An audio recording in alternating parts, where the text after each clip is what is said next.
Заменик министерот за економија и труд Маријан Ристиски е оптимист дека трговците од четврток нема да ги изголемат цените на производите по истекот на владината мерка за замрзнување на маржите. Се надевам дека поучени од минатото, сите они учесници во ланецот на трговија се надевам ја научија лекцијата дека пред се треба да бидат граѓаните и заштитата на животниот стандард и ние сите заедно треба да направиме да го заштитиме стандардот на граѓаните. Доколку ова изостане, Ристиски е дециден. Наредните резултати ги чекаме наредната недела. Ако има потреба би продолжиле со мерка, ако нема потреба тоаш останува пазарната економија да ги регулира цените. Денеска од Организацијата на потрошувачи на Македонија со предлог за унапредување на алатката за појасна онлайн презентација на цените од страна на маркетите. Затоа што луѓето вака се бунат, некој има намера да купи 5 или 6 производи и сега треба во тие сите списоци на производи кои што ги објавуваат да ги бара баш тие производи, да оди од маркет во маркет, мислам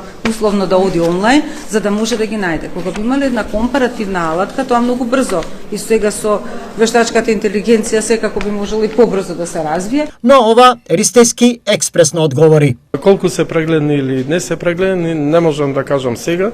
Тоа ќе го сублимираме после еден месец од имплементацијата.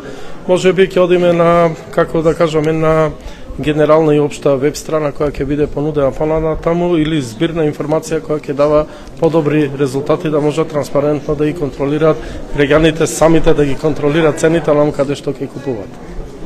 Да. Значи ќе се усоврши подобар софтвер. Па сега да видиме дали ова како функционира, сепак